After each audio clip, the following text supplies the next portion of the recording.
माहितीये का? कारण एक भयंकर राक्षस ज्याचं नाव होतं हिरण्याक्ष, हा नास्तिक दैत्य हिरण्यकश्यपूचा भाऊ होता. अत्यंत बलाढ्य, नास्तिक, अहंकारी आणि अधर्मी. त्याचं ध्येयच होतं ब्रह्मांडावर राज्य करून पृथ्वीचा धर्म नष्ट करणं.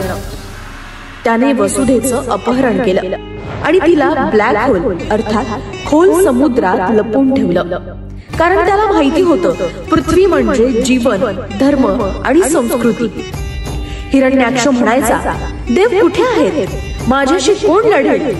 पण त्याला माहिती नव्हतं श्री विष्णूंचा वराह अवतार येतोय त्याच्या दर्पाचा नाश करायला.